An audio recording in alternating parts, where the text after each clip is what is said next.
Hello, my name is Elizabeth Wishnick. I'm a senior research scientist at CNA and a senior research scholar at the Weatherhead East Asian Institute.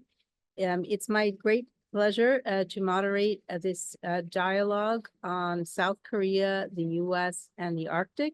This is the fourth in a series of 5 expert dialogues examining US collaboration with Indo-Pacific partners in the Arctic. And so this dialogue is going to focus on South Korea. And we have 2 perspectives from South Korea, from 2 experts from the Korea Maritime Institute. And it's a great moment to be discussing South Korea's economic and geopolitical perspectives, given the recent attention to the visit by Vladimir Putin to Pyongyang. So first, I would like to thank the University of Alaska Fairbanks, Troy Buffard, who is the director of the Center for Arctic Security and Resilience, and Cameron Carlson, the dean of the School of Business. And I would like to thank the East-West Center, the co-sponsor for this program, Nicholas Hamasevich, director of the Rice program, who is that is overseeing this program, and Zoe Weaver, who manages the communications for this program.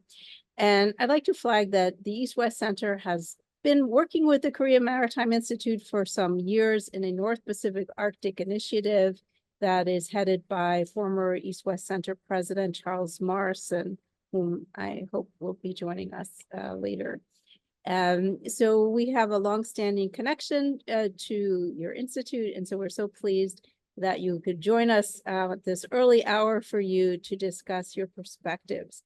So our first speaker today will be Dr. Minsu Kim, who will address the prospects for implementing Korea's 2030 polar vision in light of recent changes in Arctic geopolitics.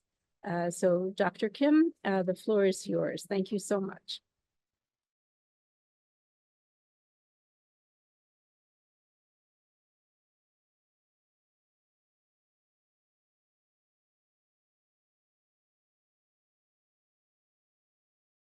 Please unmute yourself. I'm sorry. Yes, thank you, Elizabeth. Thank you for having me this wonderful webinar. I will share briefly on South Korea's Arctic policy and cooperation with you. Okay. What happened in the Arctic does not stay in the Arctic. Almost all Arctic experts, including me, would keep this notion in mind.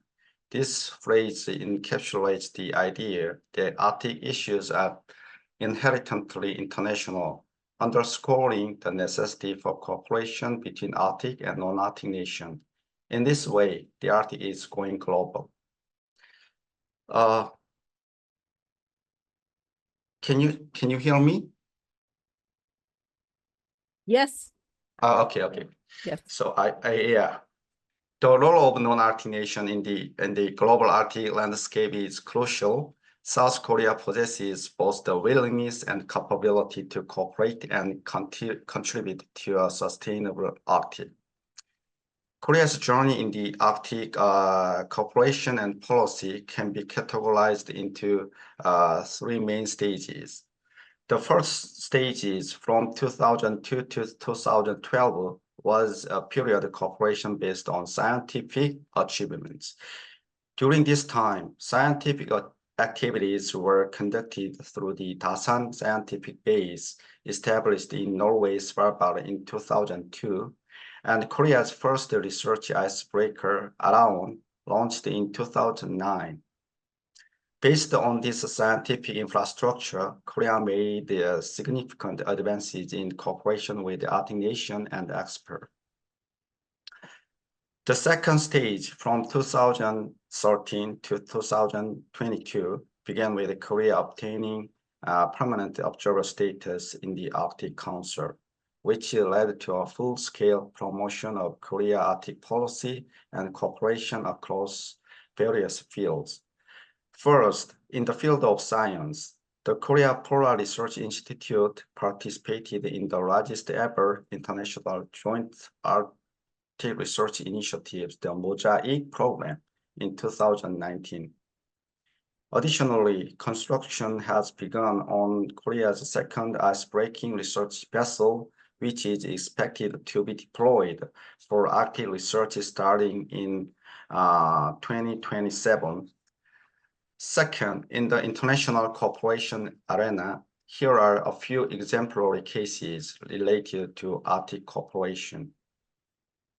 Since becoming an observer in the Arctic Council in 2013, Korea has been actively participating in the activities and projects of its working groups.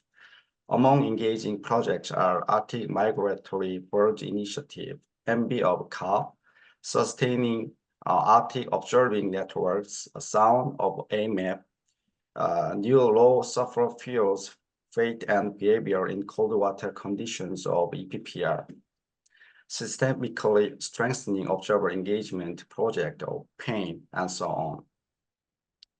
Since 2015, KMI, in collaboration with the University of the Arctic, UArctic, has been jointly conducted the Korea Arctic Academy.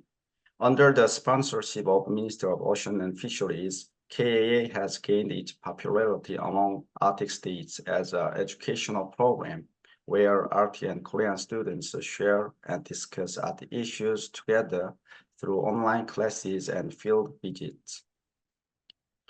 Also, Korea has been hosting the Arctic Partnership Week every December since 2016, co-hosted by the Ministry of Foreign Affairs and the Ministry of Ocean and Fisheries, and co-organized by the Korea Maritime Institute and the Polar Research Institute.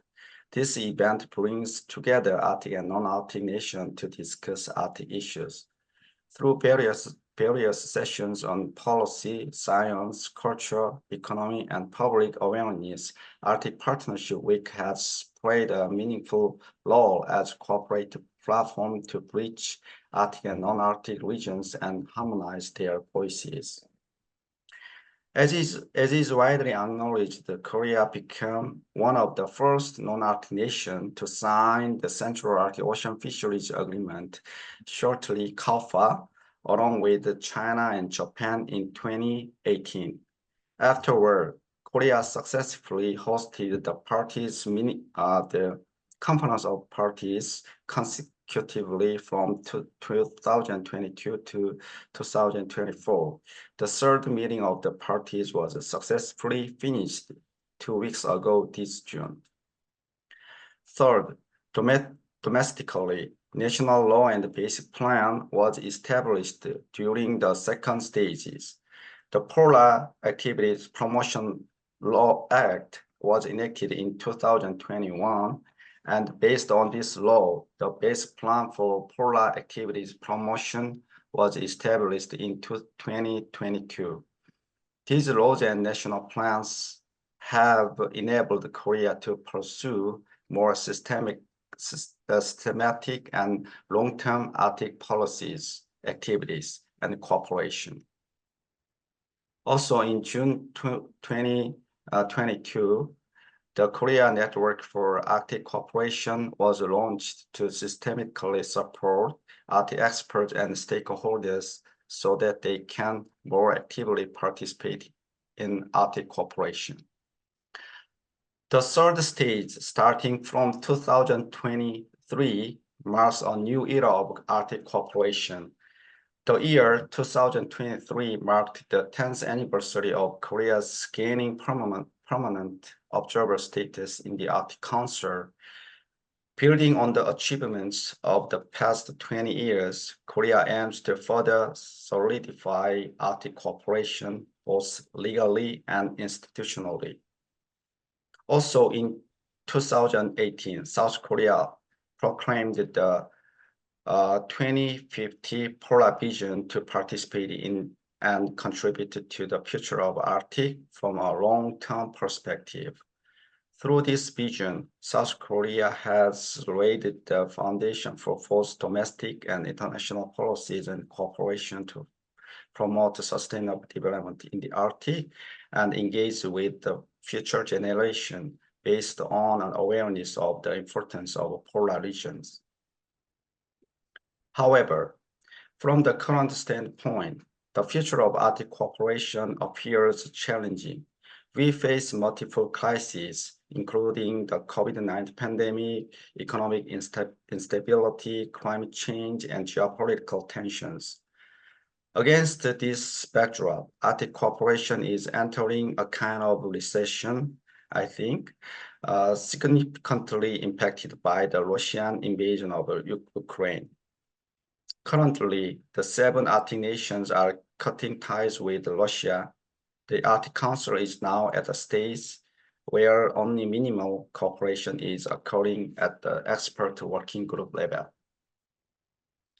Looking ahead to a new decade of Arctic cooperation, Korea envisions a more sustainable future for the Arctic. The issues faced by the Arctic today are soon to be the issues faced by future generations. On the path of new Arctic cooperation, the future of the Arctic envisioned by Korea aligns with that of the Arctic nations, and Korea's capabilities are continuously posed to contribute to the sustainable development of the Arctic. Thank you. Thank you, Dr. Kim. So Dr. Kim is Deputy President of Ocean Academy Strategy Research Department at the Korea Maritime Institute in Busan, South Korea. And now we have Dr. Kil Park, Research Fellow at the Korea Maritime Institute, also in Busan. Thank you. Okay, thank you. Good morning, good afternoon, and good evening. First of all, I would like to thank Dr. Wishnick and Indo-Pacific and Fairbanks in Alaska for hosting this meaningful webinar. I would like to share my perspective on the collaboration between China and Russia in the Arctic, largely based on my recent short paper submitted to the EWC. The cooperation between China and Russia in the Arctic emerges from a confluence of factors, including the intensifying U.S.-China rivalry, the ongoing war in Ukraine, and the economic interests of both countries. The February 2022 summit during the Beijing Winter Olympics between President Putin and President Xi Jinping, where they declared a no-limit partnership, underscored this alignment.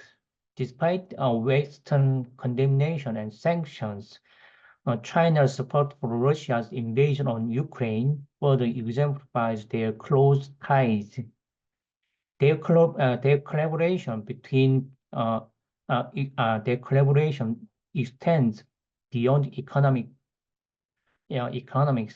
encompassing areas like military exercise.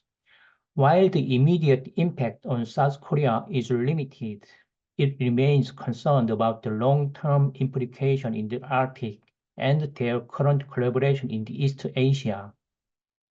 So let me first mention about the close economic cooperation in the Arctic between the two countries. China's economic cooperation with Russia in the Arctic is particularly noteworthy. Holding stakes in major Russian gas projects such as Yamal LNG and Arctic LNG-2 projects, China supports them through both financial investment and equipment manufacturing, even in the face of US and European sanctions. Chinese companies are also the most active non-Russian users of the Northern Sea Route, we called NSR, and with COSCO, a Chinese national shipping company, conducting 56 voyages between 2013 and 2021. While COSCO suspended operating in 2022 due to sanctions by US and the Western, another Chinese company, New Shipping Company, resumed operation last year, highlighting China's continued interest in the NSR. The Polar Silk Road initiative envisioned as an Arctic extension of China's Belt and Road Initiative, BRI, further demonstrates China's commitment to Arctic development. Despite these appearances of cooperation, in my opinion, the China-Russia partnership has limitations because of the following three reasons. First, the relationship is primarily driven by economic pragmatism, lacking a foundation of shared values or common vision for prosperity. It could weaken if economic benefits diminish.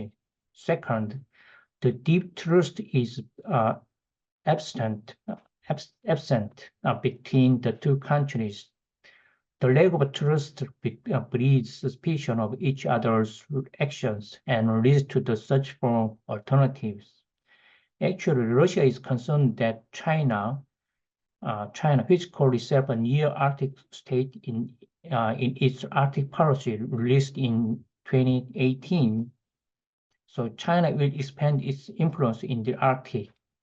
As a result, while Russia welcomes Chinese investment in upgrading infrastructure, including modernizing its base ports to activate the NSR, Russia tries to diversify its partners in the Arctic, asking India, Brazil, and others to participate in the Arctic development.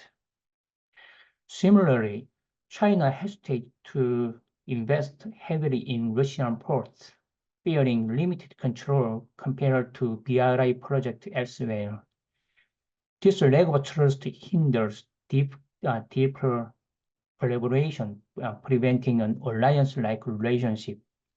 Lastly, territorial disputes stemming from 19th century treaties and the 1969 border clash continue to simmer beneath the surface, hindering genuine cooperation.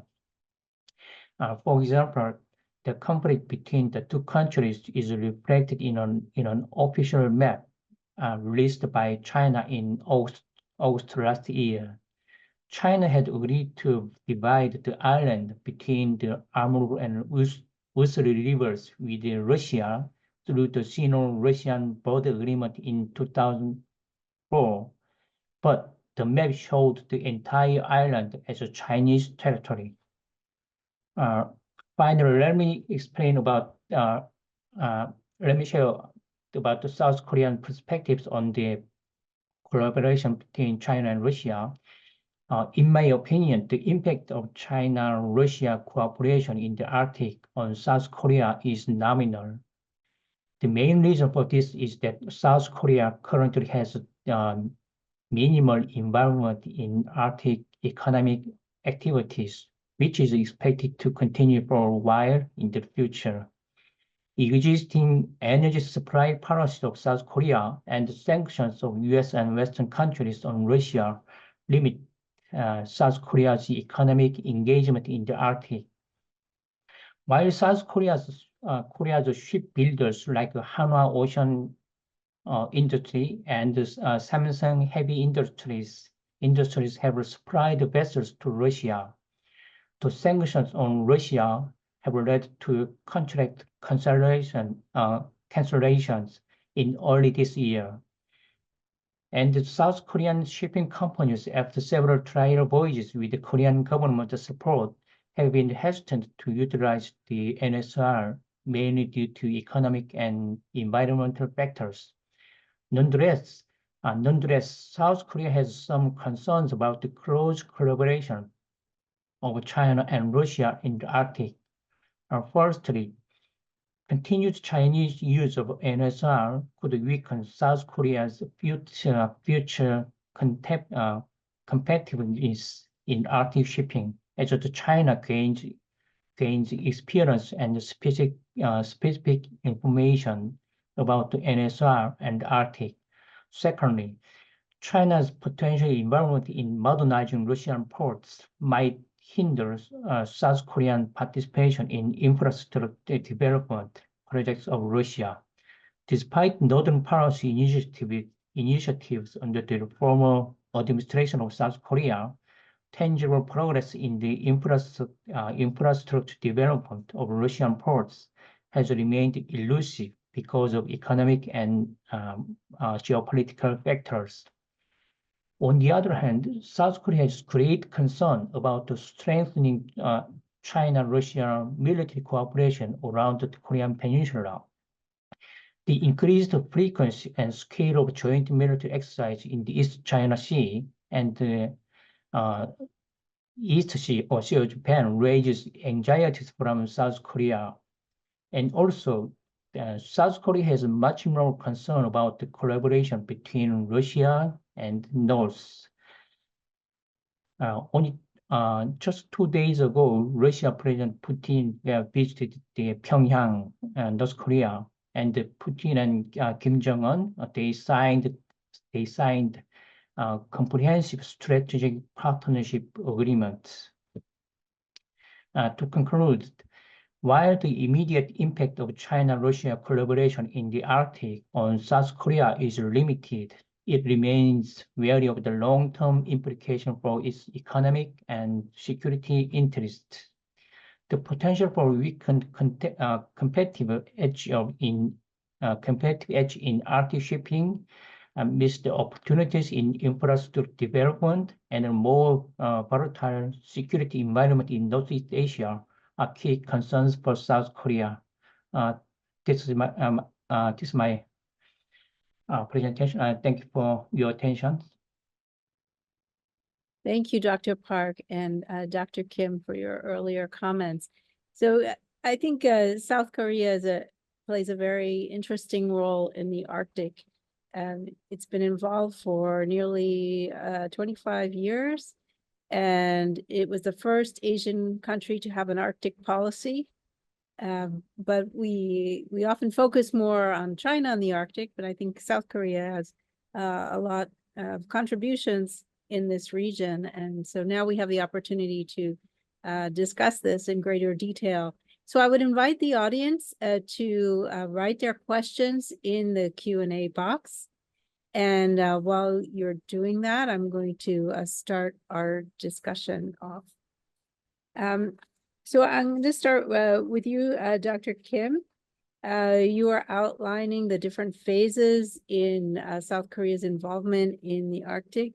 And the 2050 strategy is very much emphasizing the economic aspect of South Korea's potential role in the Arctic.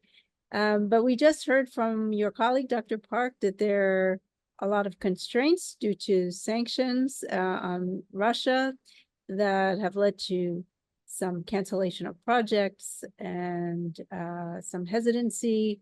And the key areas for South Korea were shipping in the Northern Sea Route, the waterway above the Russian Arctic coast, shipbuilding, building LNG tankers, building icebreakers, and potential imports of Yamal energy from Russia.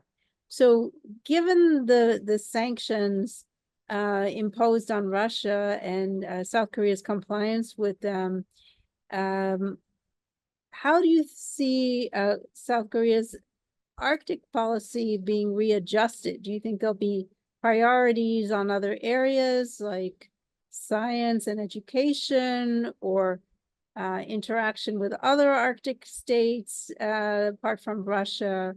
How do you see this strategy adjusting to this environment?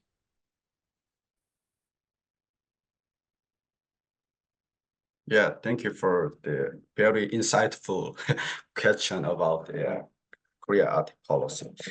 Yes, as you know, after the Russian invasion of Ukraine, the everything changed in the Arctic and also in for the Korean Arctic policy. But the Dr. Young-gil mentioned, but in the terms of economic initiatives, I think the impact is not huge. It is so minimal because you told me that yes, Korea Arctic policy is, you told me that Korea Arctic policy is pursuing economic interest in the Arctic, but the prospect is different. Korea does not pursue the profit from the economic cooperation. We only focus on the sustainable, how the Korea can contribute to the sustainable Arctic economic development. So the prospect is different.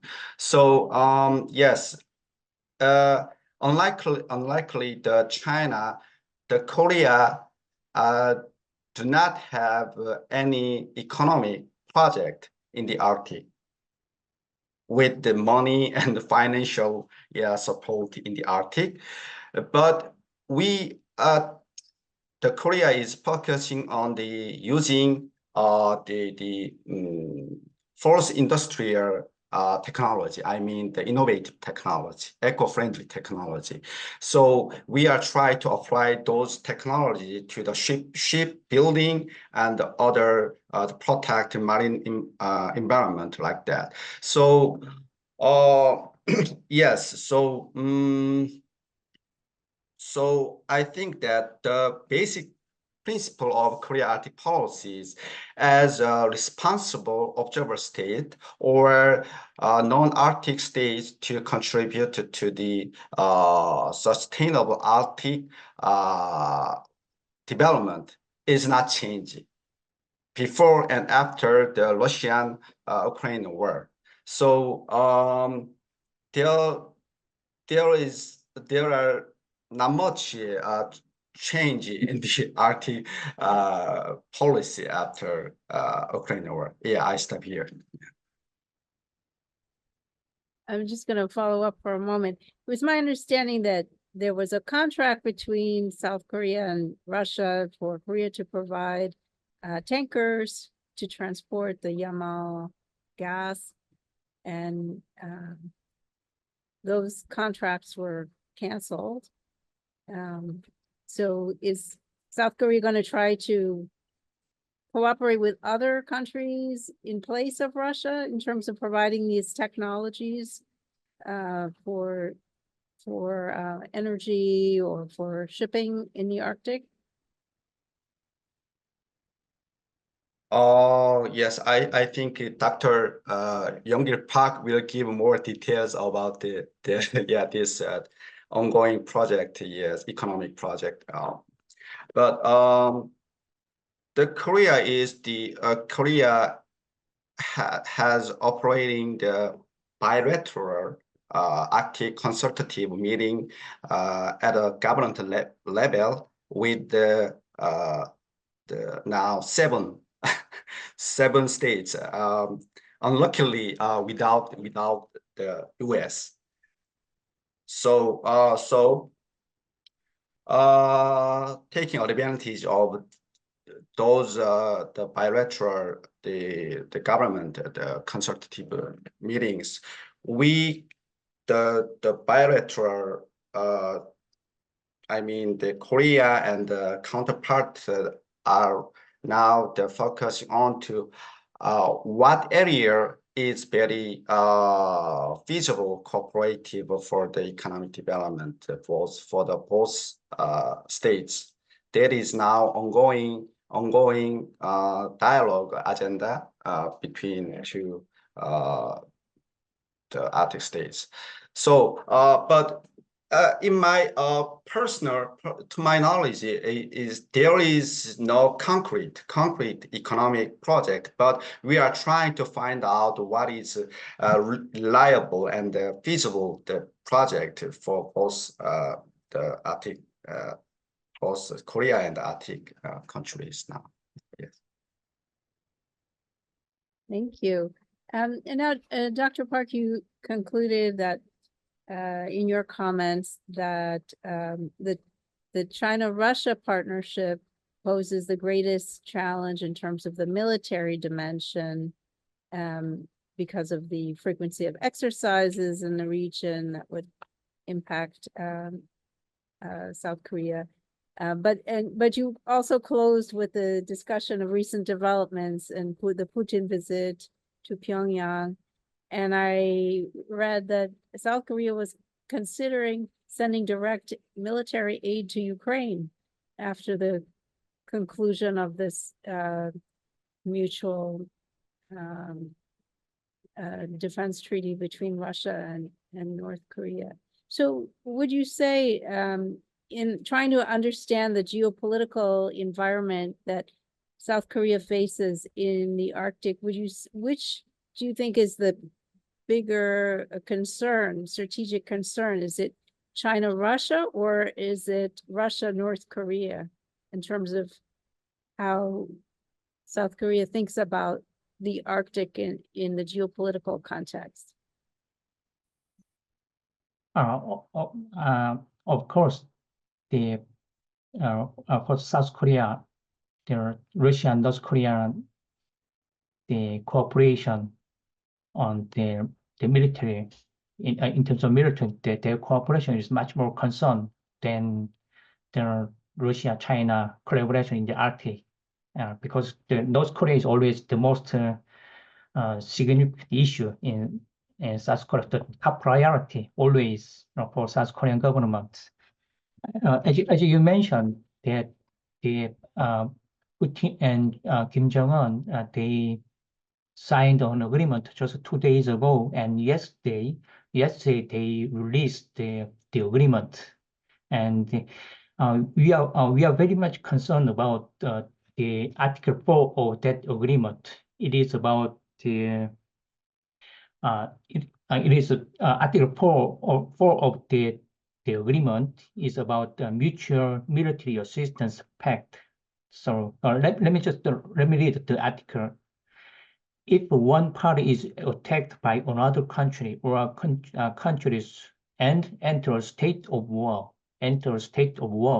the other party shall provide military and other assistance without delay, using all means as its disposal, in accordance with Article 51 of UN Charter and the law of DPRK and the Russian Federation.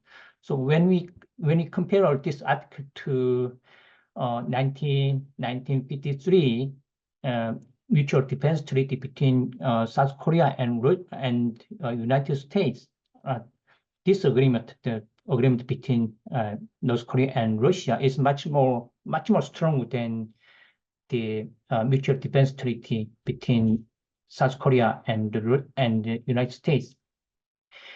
In 1953, the articles in 1953 mutual defense treaty, there is no mention about without delay or enters a state of war.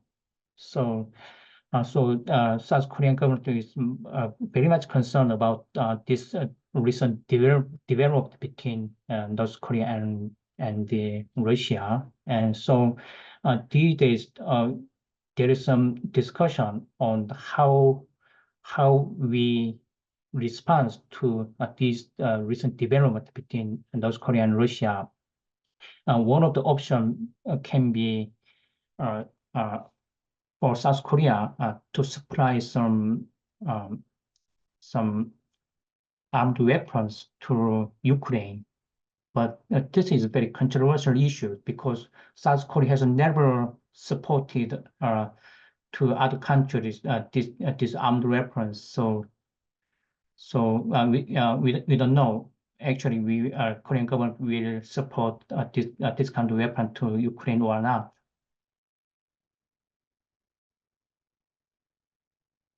Yeah. And I'm sorry. Go ahead. Dr. Lee, can I just can I just add my opinions about your previous question to Dr. Kim? Please, please. Yeah, because Dr. Kim mentioned about this point. As Dr. Kim explained very well, South Korea's Arctic policy, in my opinion, is very balanced. So it deals with every fields, and it tries to maintain the all between all fields, and so economic factor in the Arctic is a very important point for South Korea, but also the other factors like scientific research and the international cooperation in terms of bilateral or multilateral levels, and the search and rescue operation in the Arctic, and such as the Kil Park, Central Arctic Ocean Fishery Agreement. Those kind of factors also very important for South Korea. So South Korean government try to maintain the balance between these factors. Okay, and actually the Hanwha Ocean, the heavy industry companies are the Russian national companies canceled the contract with the Hanwha Ocean for early this year. So these days, as far as I know, the Hanwha Ocean have been suffering from the cancellation of the contract because it is a special purpose vessel, right? So the Hanwha Ocean already built the vessels already, but it is very difficult to find other the companies or countries who can buy these vessels, because it is a special purpose oriented to Arctic Ocean, right? Yeah. Thank you. Thank you. There's a lot of food for thought there. So one of our goals here in this meeting is to try to discuss South Korea's interactions with other states in the Arctic region. And so we have a question from the audience about Canada. Would the panelists provide perspectives on the possibility of deepening South Korea's collaboration with Canada on Arctic-related initiatives? So, who would like to begin? This is for both of you. Okay, I will begin. Yes, thank you for the question. Yes, as Dr. Young-gil mentioned, the Korea pursue diversified and balanced Arctic policy in terms of the area. I mean, scientific, economic development, or international cooperations and education like that, culture, even culture. And also we Korea pursue the bilateral and multilateral, I mean, multi-layered cooperation for the Arctic. So based under the presumption of this kind of approach, I can think about the cooperative area in Canada. We are talking about, I mean, Korean government and also KMI is now talking about the cooperative issues in the Canada embassy in Korea about the Arctic the corporations. I think three issues agenda can be possible. One is the Arctic indigenous people's issues. The last week after Kil Park meeting, the Korean the Canada embassy in Korea and KMI and COPRI co-hosted the Arctic Indigenous Peoples seminar in the Canadian embassy. The ICC vice president gave the keynote speech, and the Korean discussant gave a question and answered about the how the what is the feasible cooperation between Arctic countries and Korea about the Arctic indigenous people. Yes, we respect the traditional knowledge of Arctic indigenous people, and also CALFA respect the how to introduce the Arctic indigenous people's knowledge, traditional knowledge into the modern scientific knowledge. That is one big issues. And so we have the KMI is already had experience to cooperate with Arctic indigenous peoples.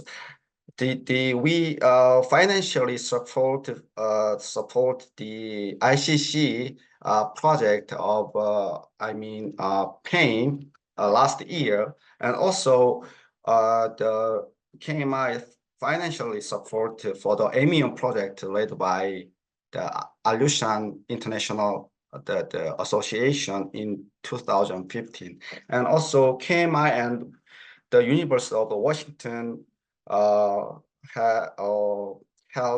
several times the seminar dealing with the Arctic indigenous peoples. So yeah, so Arctic indigenous peoples cooperation is the one of the thinkable possible the cooperative area in Canada and Korea. And second one is Arctic shipping. I think to enter into the Arctic Sea, the northern Asian countries like Korea, Japan, and China should from the North Pacific to Bering Strait, through Bering Strait to Bering Sea and Arctic Sea. That means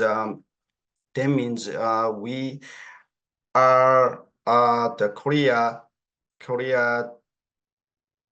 I think Japan and China should consider the environment and using Northern Sea route in an environment manner and eco-friendly technology with eco-friendly technology. So I think Canada is also the stakeholders in using Arctic Sea route. So at this point, I think we can find out some cooperative point for the Arctic shipping.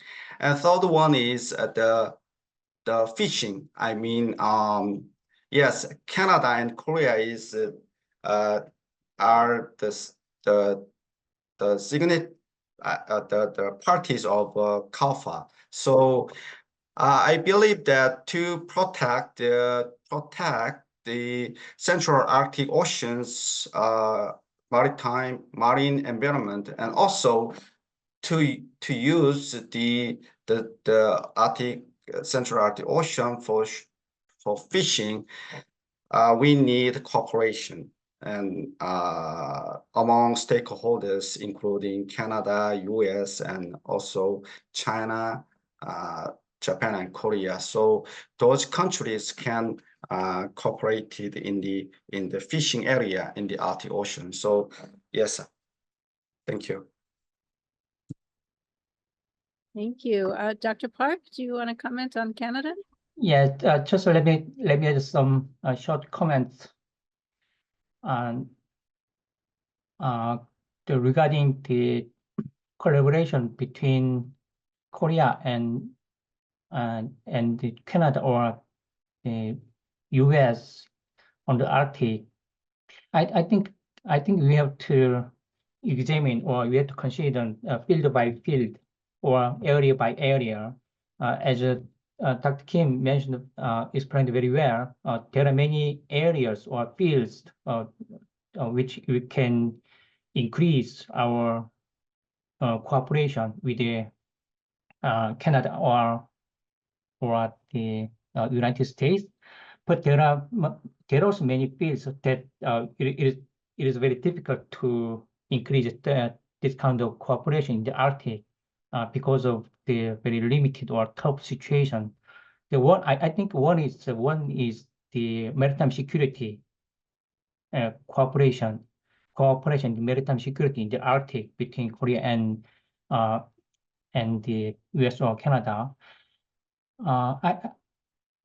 If I remember correctly, the United States expressed its concern about the military exercise between Russia and China in the Arctic.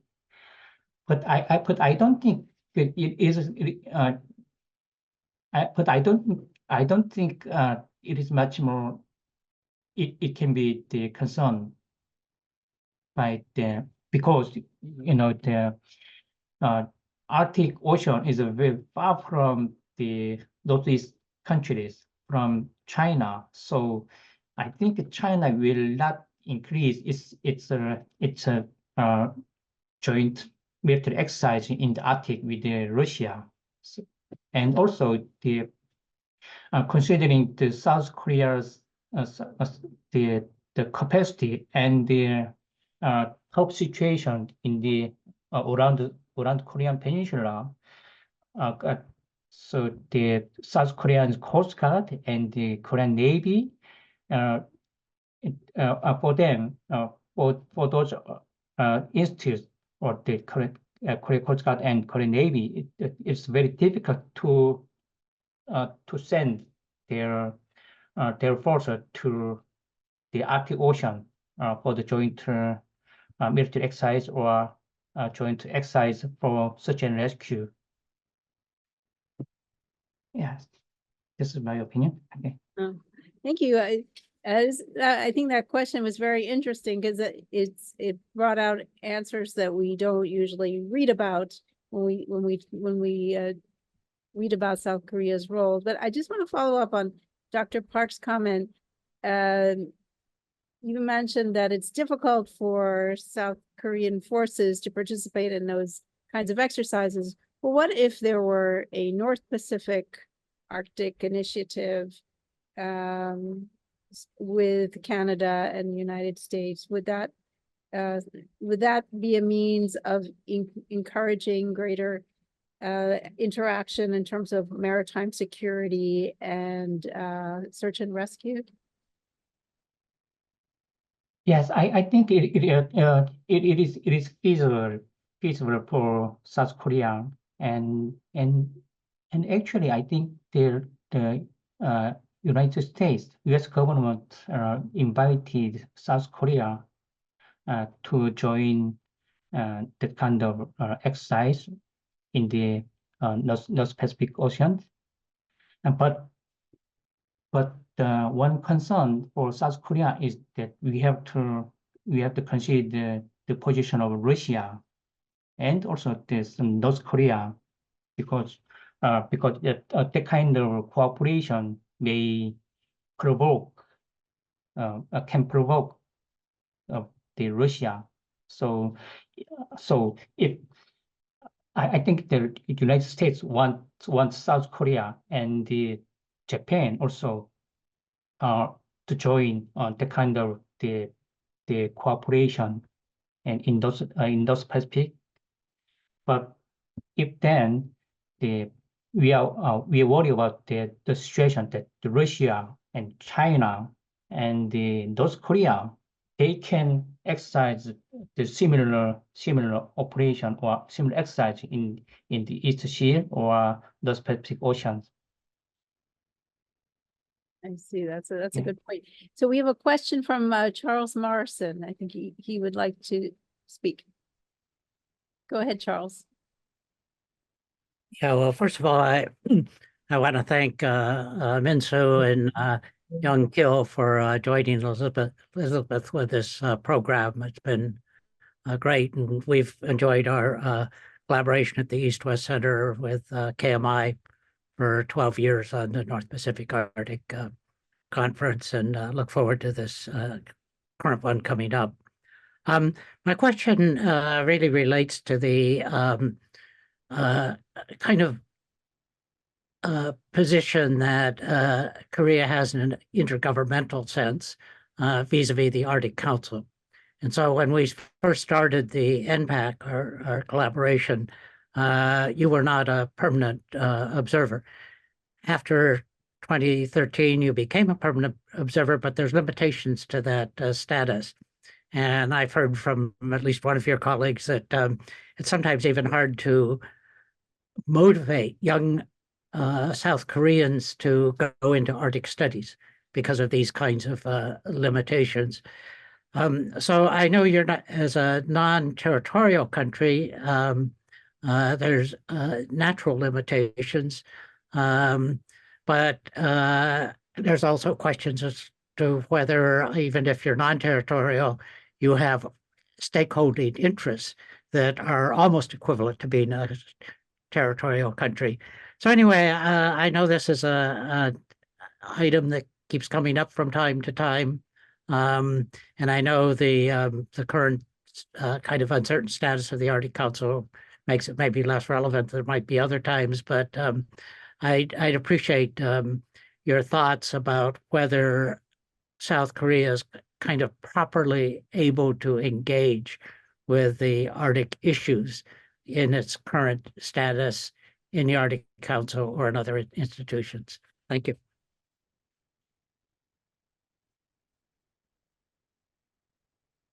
So, can I? Yes, please, go ahead. Yes. Thank you for very insightful question, Charles Morrison. I think I think you mentioned about some issue on the Arctic governance, and I think the Arctic governance is changing as the situation around the Arctic is changing. So the main organization in the Arctic affairs is, of course, it is the Arctic Council, and South Korea obtained the observer status in the Arctic Council in 2013. But as you know, it is very, the observer state is the state has a very limited role in the Arctic Council, right? It is very difficult to actively play its role in the Arctic Council. So, but I think that the whole situation is changing, and the Arctic governance is also changing. So, I mean, it is diversified. So, the key point is, I think, the climate change, and so as you know, the Arctic 5, the five Arctic coastal states, they have their EEZ and the country shelf in the Arctic Ocean, but the other countries cannot claim the right. But and also, the South Korea does not have any interest and any intent to provoke those Arctic 5 countries. But we have lots of fields to actively participate in the Arctic affairs, except just some territorial or jurisdictional issues. I think that the best example is CALPA, the Central Arctic Ocean Fishery Agreement. The South Korea is one of the 10 members of that agreement. So I think we can, South Korea can find lots of role that we can actively participate in Arctic affairs, except the Arctic Council. Thank you. Dr. Kim, would you like to comment? Yes, I had a basic comment about the questions. Yes, as I mentioned, the South Korea maintains the basic principles of being a responsible observer state for the responsible state contributing to the sustainable development of the Arctic. I think this principle can be unchangeable. However, the geopolitical situation is in the Arctic, and only this principle can be achievable through continuous and trustworthy cooperation with the Arctic. So yes, I know the Arctic governance is changing, but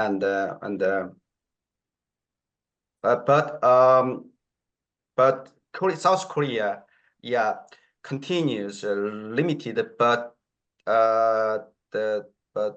actively cooperation through bilateral partnership with the Arctic nations, online meeting at a working group level of Arctic Council, or participating in international forum or conference at the Arctic Frontiers in Norway, Arctic Circle Assembly in Iceland, and the Warsaw formal meeting in Poland, like that. So yes,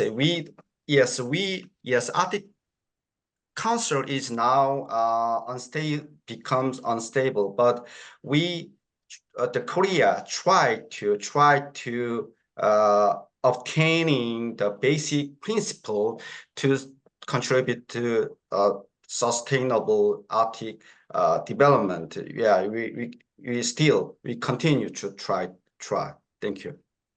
And part of the question was I intended was, do you see young Koreans being interested in Arctic issues and anxious to do scientific and other research in the Arctic? Yes, as I mentioned, there are some examples. Time is running out, but so I shortly, briefly, yes, of course. Through the Korea Arctic Academy and through the Korea domestic Korean nurturing educating systems for Arctic and polar research, the junior the expert. So by doing that, the